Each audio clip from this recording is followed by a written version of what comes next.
Hello, beautiful world, and welcome back to Postgame with Simone. I am your host, Simone DeLoach. If you're new here, welcome. So good to have you. If you're returning, thank you for coming back. We've got a good one for you tonight. Tonight, I have Jasmine Saborov, a University of Colorado graduate, and is now coaching at Harvard. She is on the coaching staff with Harvard University, crushing it, being who she is through and through, which is a phenomenal person and an exceptional basketball player. She has blessed me with sharing her story on this platform and sharing a lot of the things that happened during her collegiate career, as well as how she transitioned into coaching and the message she wants to send to not only young student athletes or young athletes, but also the message she wants to send to her younger self. So without further ado, it is my pleasure to bring you this conversation. This is Postgame with Simone, and our host tonight, Jasmine Saborov. Enjoy.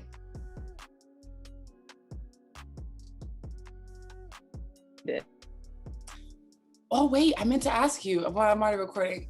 So it's Saborov, right? Saborov. I'm saying Saborov, yeah. Saborov. Yep. There was no need to call you anything other than Jazz or Doc. So yeah, I know. It was weird if you guys ever called me Jazz. Yeah, Jasmine. Well, Miss Jasmine Saborov, Coach Jazz. I know you as Doc. Welcome to Postgame with Simone. Yeah. Thank you so much for being here. Thank you. I'm so excited to be here. Yes. So excited.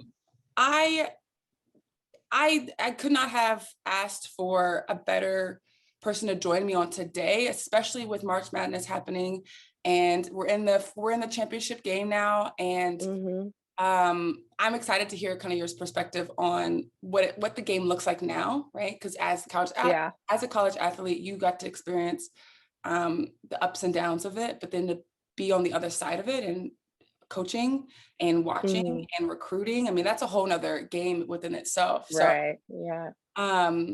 As you introduce yourself, I'm going to fix my light because I'm upset that it did what it did. Okay. So yes, introduce yourself. Tell the people who you are and how we know each other.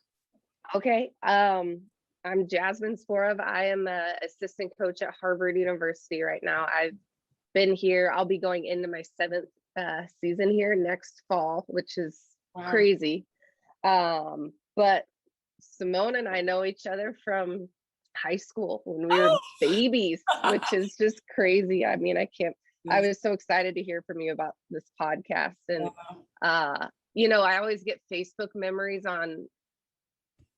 pop up on my phone, and it's like 10 years ago or over 10 years ago. And I'm like, oh my gosh, but that's how far we go back. And we grew up together in that regard. And, almost played in college together, actually, for a second. I thought about coming to be a Hoosier with you, but yeah, so we go way back, and basketball has brought us together, and it's cool that it's kept us in touch and bringing us back together now. For sure. So, yeah. Absolutely. Yes. Jasmine, you were a junior my senior year of Round Rock High School. Rock ball, right? Rock ball. We experienced some, talk about adversity. We experienced some pretty weird things there as well. Just as a squad. We had a really solid team. Yeah, we did. We went through some coaching changes. Yes. Yeah. We had some really talented players. I mean, and unfortunately, honestly, I don't remember winning or losing, but I don't think our talents showed in that aspect. Like we were a very talented team, but the wins and the losses kind of overshadowed some of that of our abilities. But we had a good time. We were just reminiscing on some of the goofiness that we. Yeah. I mean, we were teenagers. I know. And it's funny because, I coaching college kids now, I look at them and I just think, you think you're so much older than you are. And then I put myself in that position. I'm like, I thought I was so much older than I was. And then in high school, I'm like, gosh, we were just kids. But sure. Yeah. So I want to carry into the conversation and hearing about your journey into collegiate basketball, collegiate sports, and some of the things that you faced as a student athlete. and then kind of get into where you are now in your career. And then, discuss some of the trial and error that you've experienced and are continuing to experience in identity. So you graduated in 2011 high school. And I did. Where were you thinking? Where did you want to go? Like, where were you pushing towards? I didn't really care so much about where I went or location or any of those things. I just wanted to play basketball, and I was just so like, okay, I'm gonna end up where I'm supposed to be, and I don't know how I'm gonna get there, but I'm gonna get there, and I'm just gonna be really in tune with that. And so I ended up making a decision. I played on a really small AAU team up until my junior year in high school, and it was awesome. We had a great time and got a lot of exposure, but I needed a little bit more because I felt like I could do a little bit better than what I was getting, than the level of schools that I was getting recruited by. So I made a change and went to a Nike travel team and got more exposure. And sure enough, that happened. And so I signed a little late, but yeah, I was open to leaving Texas, leaving Round Rock. Yes. Found myself in Boulder, Colorado. And, the second I stepped foot on campus there, I just knew that was where I was supposed to be and felt really confident in that. So, yeah. When you joined, what was the culture there for the team? Seniors, like how many people were ready to play, the coaching staff? What did you walk into? Yeah. So my situation was interesting because they had just gone through a coaching change. So my class was our head coach's first recruiting class there. So she got in and just kind of had what she had on the team. And it was a transition from the Big 12 to the Pac-12. So that was a really interesting thing because when they first started recruiting me, I was like, awesome, I'm going to stay in the Big 12. This is, I feel like both of us kind of grew up and like being groomed as Big 12 players in Central Texas, and so that was comfortable for me. And I was excited about playing in the Big 12. And then we transitioned to the Pac-12. And, that she brought the four of us in my class in and expecting, that we would be ready to play and kind of be thrown into the fire. And so that's what happened. And we found a lot of success because we were a Big 12 team playing in the Pac-12, and the style of basketball is so much different. And that was really fun, but it was a really cool experience because I was excited to be a part of a class where we could come in and make an impact right away. Right. And we're expected to do that, Right. So you go from, getting significant playing time, right, in high school, and then like you're transitioned into AAU basketball and summer ball. And it's not traditional unless you are like a top freshman player that you would get a lot of playing time, because there's a lot. Usually when you walk in, there's seniors, there's juniors who have earned kind of those starting spots or those playing spots. For you, they were like, no, Jazz, we need you. Go get in. Yeah. That was interesting. And you know what, out of the four of us, I probably got the least. Like, I was expected to play and I had to, and I played my freshman year. I didn't start. I still played behind a couple people in my position, but my other three classmates were really, really good. Really good. And so that was a interesting thing to navigate, and was really fun because we just all had each other, so for sure. So some of the things we talked about in our pregame conversation is the significance of injury. I don't think I've had an athlete yet who did not or has not gone through at least one significant like torn or rolled or just broken, some kind of body part that just isn't functioning like it once was. And I didn't know that you had not only one, but three kind of significant things health-wise that changed not only your level of play, but your your love for the sport. Yeah. You first got there, what were some of the things that you had to face as far as injury? Yeah, I had never been injured in high school, other than the rolled ankle and stuff like that. But yeah, I got to college and I ended up all in all having like 5 orthopedic surgeries, and some of them weren't very major. Like my freshman year, I had a little minor surgery on my foot, not a big deal, but when I got there, I think the first major thing I dealt with was my heart. And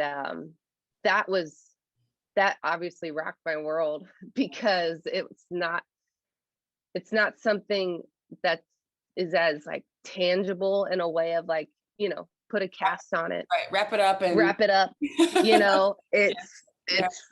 can be it is life threatening. And luckily mine wasn't. We thought it was for a time, and I had to sit out for a little while we figured that out. And during that time, it really made me think like, what if I can't play basketball anymore because of my heart condition, and that was a very serious thought. I'll never forget my trainer bringing me back into the training room, and I had been practicing with wires all over my body at heart monitor, and it was just this crazy experience. But I was just like, okay, put it on me, I'm gonna go play. And then they'd get ripped off during practice. But she pulled me back and sat me down, and she said, this is really hard for me to tell you and talk to you about, but you can't play tonight. And I'm not sure that playing basketball is going to be a lifelong thing for you, because this is really serious, and basketball is not that important compared to this stuff, Life was more. yeah. And that was just like because I've always been tough, and I kind of back then thought I was invincible. I had never really been injured, I just would fall down and get back up, and I'm like, I can handle this, I'm fine, it's my heart, like I'm good. So that was a very humbling moment for me. Absolutely. With that, for sure. Sure. It's not something that you can really prepare for. Like you said, it's your heart, so it's not something that you can wrap up and put a bandage on it and get back in. It has to be taken seriously. So as an 18-year-old, 19-year-old individual person, hearing that, right, can be can shake the world of what we know as, this is who I am. I'm a basketball player. Right. I'm not ready to have that conversation of trying to figure out who I am outside of this. Because this is right. all I know. Yeah, absolutely. Absolutely. Yeah. And I mean, especially when you go to college and you get recruited, you go to college because to play basketball, right? Like you're going to get a degree, but it's a little bit different, like for me and my teammates, I guess I won't speak for anybody else, but it's like, no, we went to Colorado to play basketball. We didn't necessarily go there because of the school, so there's just a lot of like, it's just heavy when basketball could be taken away from you. It's like, that's who I am. Right. So, yeah.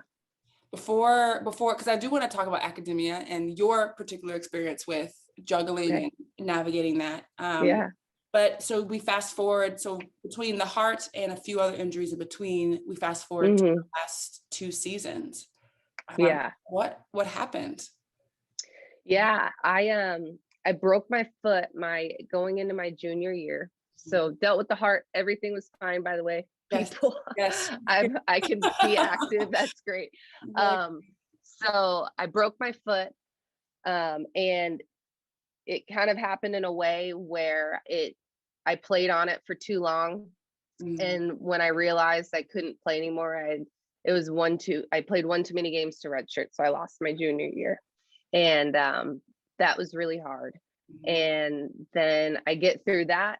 And then my senior year, I blew out my hip, and it also happened to be the game after the red shirt cutoff deadline. I forget exactly how many games it is. I think it's 12, but I had played one too many games to redshirt then. And so in that moment, I thought, okay, well, I just lost my junior year. And my junior year one, like I was playing the best basketball I had been playing in my life. I was just on another level. and it was gone. And so then senior year comes around, I'm playing better and feel like I'm back in that place. But that happened. And so, and I had every intention of playing professionally afterwards. That was my plan, and I was going to stick to it. But I didn't want to end my collegiate career having lost 2 seasons in a row, and not being able to get my 5th one back because of it. So I made the decision to tough it out with my hip, and, had them pump everything they could into my body. And I got to the point where I didn't even practice. I literally just played in games my senior year in order to make it. Yeah. And I had surgery planned for right after season was over.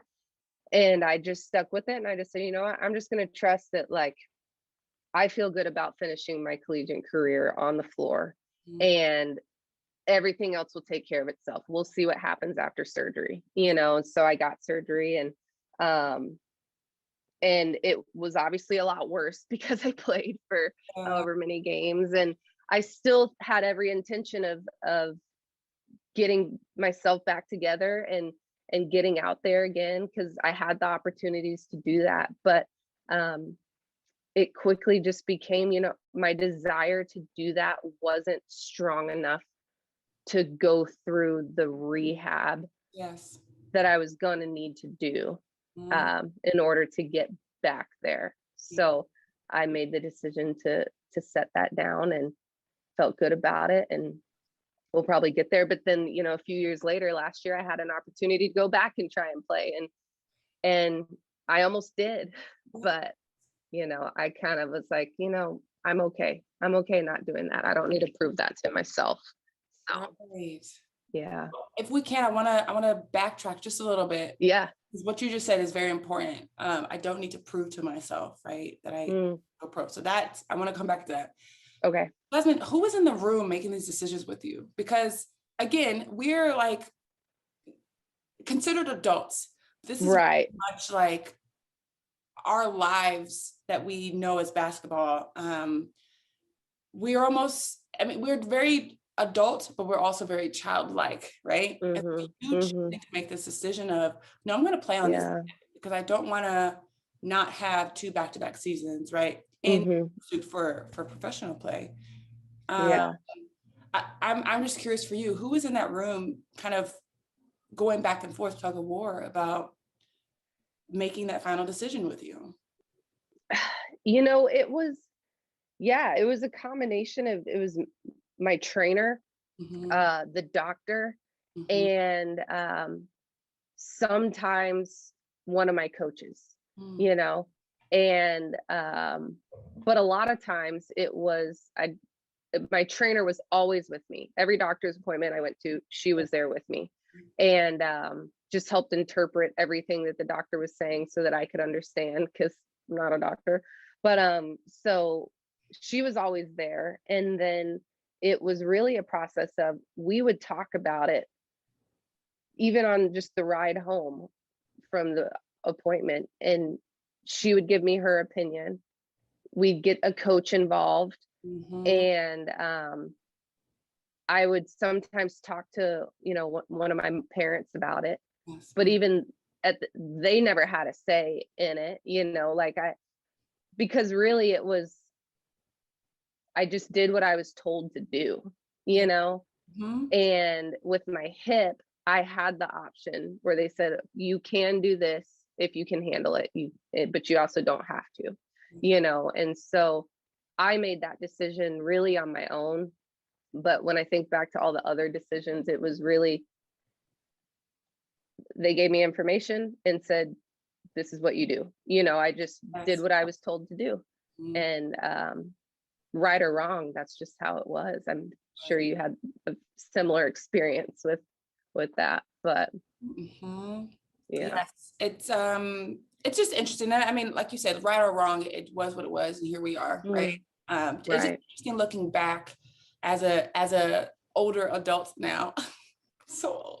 As an older adult now, just thinking like, Simone, like you were you were a little late, like you were a babe making these, significant decisions, not only to go to Mm, university that's so far away, but when injury showed up, choosing to continue to play, and then the adversity that came with that.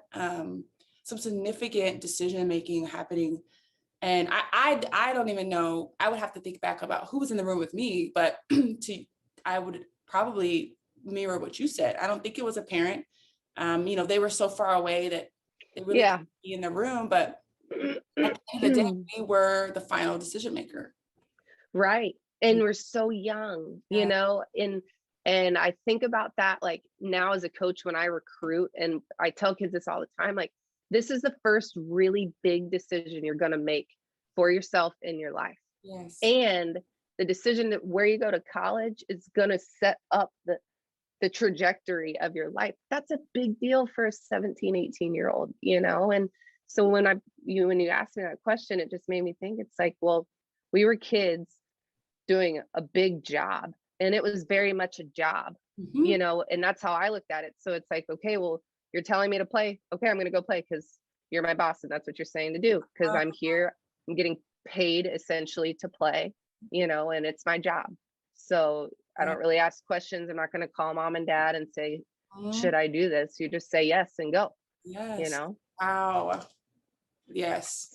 That I like that perspective. It's the job. And even in a workplace now, being in where we are post athletics, even on a sick day, you take your ass to work. Right.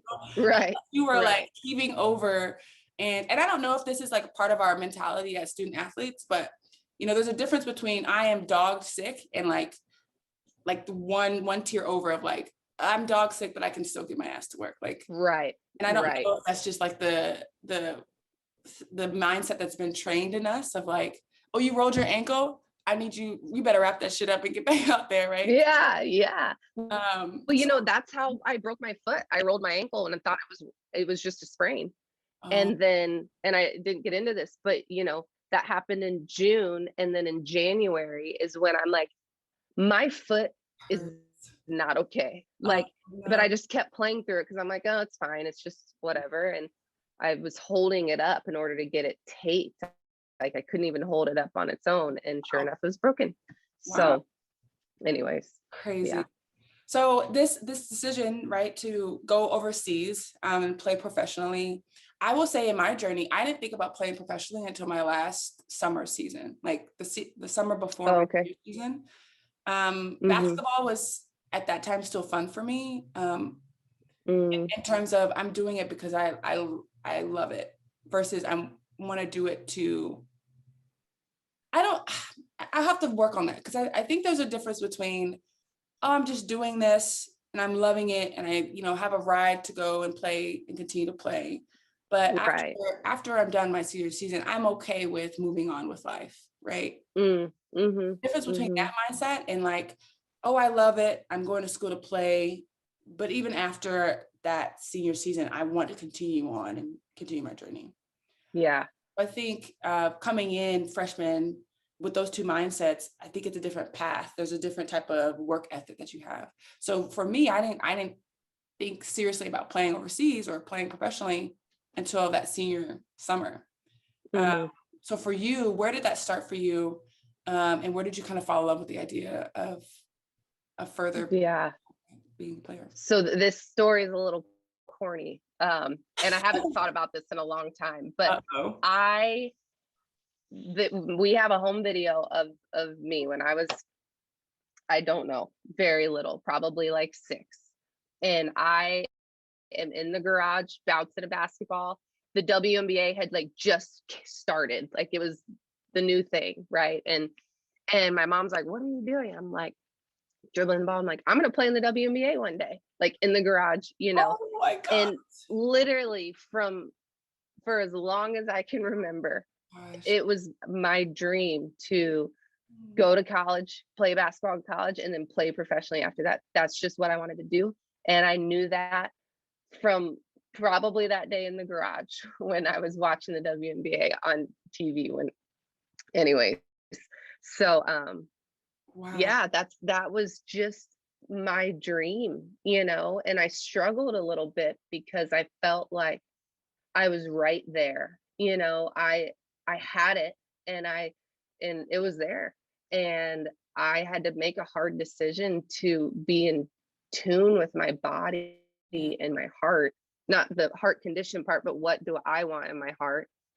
And that was really hard for me because that's just what I was going to do. And there was no doubt in my mind that I was going to do that. And so when I made that decision, it was hard, but at the same time, it felt so empowering to make the decision to say no and to stop going because I wanted it so bad, and I knew that, and I was able to separate those feelings and be like, this is the better decision for my life long term. Right. That was sad and hard, but also felt really powerful, So, Wow. yeah.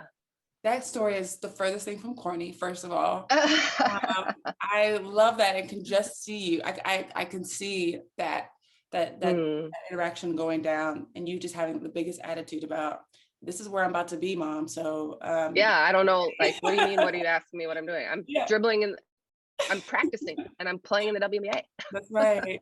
Oh my gosh, So, guys. Again, two separate like mindsets of like what it looked like to play or what you want to do after your collegiate career in both of our stories. mm. That 6-year-old little girl, how do you honor her today? Like, how do you Oh man, give her I I treatment? love that question because I talk to my kids about this all the time, where we have fans in the stands. Normally, we didn't this year. Or when I was playing, it was so important to me every time I walked on the court as a player and now as a coach. Like, there's so many little girls here watching us play. And I just remember being that little girl in the garage, but going to games and being like, I want to be you one day, and just like looking up to those people so much. And so, like, I am very intentional about thinking about that, because those girls are doing the same thing that I did. They're doing the same thing that all of my players do now or used to do, and I think it's so important that you honor that and that you carry yourself in a way that makes them want to be Yes. you. Not that it's all about you, but the idea of that and being like, hey, and maybe you look like me. Maybe you don't know anyone who looks like me Mm-hmm. or looks like you, but you found someone who looks like you do. And you want to be like, oh, maybe I could go to Colorado, or maybe I could go to Harvard, and make them dream big. Yeah, So that's how I honor that, because absolutely. I'm intentional about thinking about that. Uh, I'm just an emotional person. So if you just sit, I almost started crying when I talked about that too. let me tell That was, you, this is one of the reasons why I've chosen the career path that I have. mm, Something significant, not only about representation, but about mm, having someone like me. But I mean, again, not just seeing a Black woman, but it's also just right. having someone to kind of reach back out. Mm, Made it to this part of life, and you're reaching back out to service those who haven't quite made it yet. right. Right. And Right. when I decided to go and pursue my career in therapy and working with individuals on life changes, I knew that I was reaching back out to that 6-year-old, Mm, it was about 14, 13-year-old version of Simone, 12-year-old version of Simone, and giving back to her because mm, she needed someone during that season and just, didn't have it. And so yeah. I can be who I needed to be for another, group of another generation, then God damn it, I'm going to do that. So Yeah. I love Yeah. that you're choosing Yeah. to still honor I her. love that. I love that. And to be honest, that's why I coach, Yes. because I I had one of my coaches was exactly what I needed at that time, Right.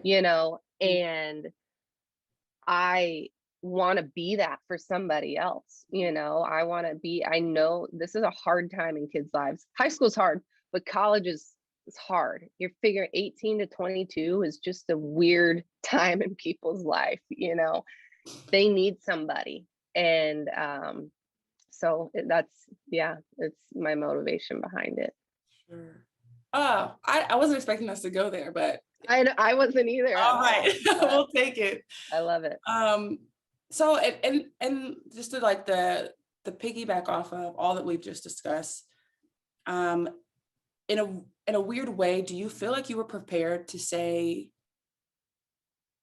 I'll see you later? I was gonna say goodbye, but it was like, or do you feel like you were prepared to hang up your shoes in that time when the opportunity came back? When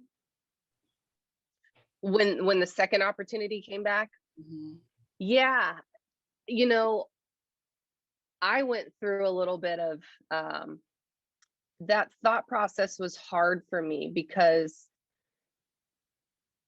there was a part of me that's like, okay, this is my chance to prove to myself that Mhm. I can go back and do it. I can do what I dreamed of doing, and I knew I could do it. And so when I thought more about it, I think the reason I was putting so much thought into it and wanting to do it was because of that Yeah. initially. And then I had to step back and be like, hey, it's just good enough that they called you, you know? Yeah. And that's okay. And I still felt like my body couldn't do it because my hip injury was just really, really bad. And so, and I want to have a life where I don't limp around. I love hiking. I'm a very outdoorsy person, and I want to be able to do that stuff and enjoy it. So it was hard because I was so confident and I'm done. And then when it came back, I found myself being like, oh, okay, Yeah. I could go do this. But then I'm like, what am I trying to prove? I don't need to prove anything to myself or anybody. They called me. That's proof right there for me that I'm like, I could have been good. I was good enough and they wanted me. So that was okay. But it took me a little bit to get through that because my initial human reaction is like, okay, let me prove to that 6-year-old little girl that you got what you dreamt of, But in a way, I did, and that's okay. So Yes. yeah. Oh, yes. And the training behind that thought, right? I think it doesn't, nobody set you down and was like, all right, Jazz, so these are the things that are going to happen and transpire in your life, right? You have to, I wish that happened. Oh my God. yes, right. But the hindsight of 2020, looking back, Right. like, but it took the small moments, the small interactions that kind of help build up that confidence to make such a decision, right? Yeah, for Which is sure. beautiful. Looking back, so kind of going back to academia real quick and just all your whole collegiate career, what do you think could have been helpful, the most helpful for you? Like I appreciate you being transparent and saying, no, I went to school to play. I mean, I went to school to go to school, yes, but the big Yeah. we're considered student athletes, and I think sometimes Right. in respect to how we are treated, it should be athlete, Yeah. student, and student like small italicized letters like at the end. Yeah. Yeah. Yeah, exactly. What do you think is necessary or could have been necessary for you in having a better relationship with the student part for you? Yeah. I'll give an example. So some of the conversations that I'm having is, our academic advisors have our best interest, but to an extent, because they have our best interest in regards to the sport. Oh, you want to go to the business school? Sorry, it doesn't match up with your practice schedule, Right. right? Right. Yeah. For you, what might have been some of the gaps that could have been a little bit more strategic in helping you define, your academic career? Yeah. Oh, I mean, my perspective on this is so different now because of where I work, Yes. because I think the only place that it's student athlete is probably in the Ivy League. Everywhere else is probably, I would argue, athlete student, to your point, Mhm. and I could probably get in a lot of trouble for saying that, but it's true. And so back then, I think like what I would have loved to have the access to is the time to go try other things, Hmm. go get an internship or go, you know, go to some other career panels and see like, what am I interested in? And we had some of those things.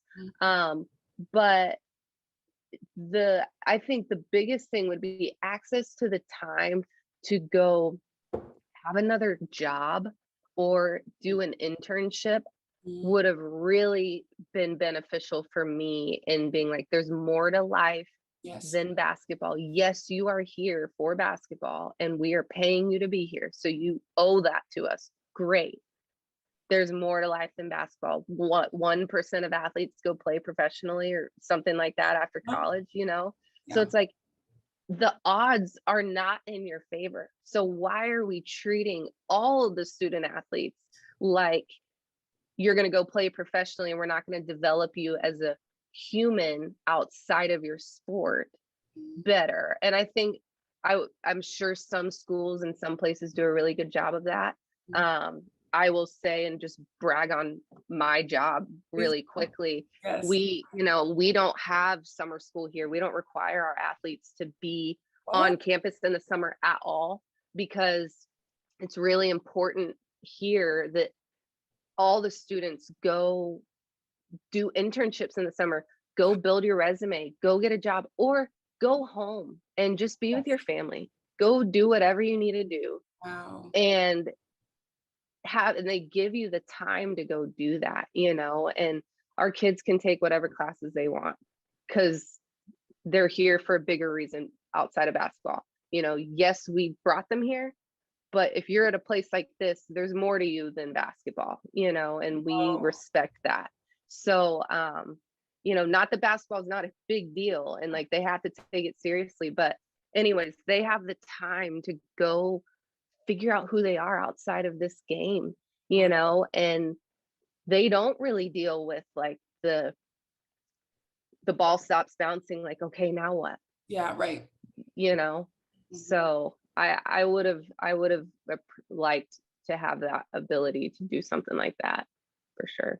I think that just busts a whole bunch of doors open as far as style. Because Ivy League definitely has its own style of playing, but style treatment of the individual. I love what you said, you know, I love the NCAA because they have some of the best commercials, but one of my most favorite and most memorable commercials that they still run today is a student athlete is more than an athlete. And they show like you know which one I'm talking about. They show I do. Playing soccer, and then now she's sitting there and she's like an architect and like doing big things with who she is outside of her sport. And to your 1% go pro, but the rest of us go pro in literally anything and everything else. Right. You know? Right. And I think culture kind of plays that recording, however, that especially in the African American community, if you come from, for me, coming from, you know, middle class, everyone is rooting for you, but they all want you to go pro. And not necessarily, and it's if you don't go pro, then it's like, oh, okay, were you even good enough to begin with? Yeah. I've had my fair share of that conversation with football players, and it's heartbreaking because it's like that's just what you have learned over time is your purpose. That's what's expected. Right. Wow. But what you guys are doing at Harvard, I mean, hats off. That is, I'm kind of jealous. I'm like, well, shit, what could I have done over the summers, you know? I know. I'm like, it makes me think back to high school where I'm like, and I don't regret any of my decisions. I loved my career and the choices I made, but it's just such a special place. It really is. And they do it the right way here. And I'm just so lucky that I got to, you know, I get to be a part of it and and see that. So you talked about the difference of the kind of conversations you have with your players, right? It's different who you were at 18, 19, 20. The conversations you might have been having is completely different than what you were as a coach having with your student athletes. Oh yeah. Future and basketball and academics. It's just, it's seems a lot more collective versus just one set-minded. Sure. Yeah. They definitely have a wider lens on life and who they are. And I think back to my 18-year-old self, and I was very tunnel visioned, you know, and you know, it got me to where I am today, and that's okay. That's But, you know, it's easy to be really tunnel vision like that. And so it's refreshing, and I think so important when you have kids in college who have just a wider lens and a bigger view on life, you know? So, you're feeding both pockets, right? It's not just one pocket right. overshadowing the other.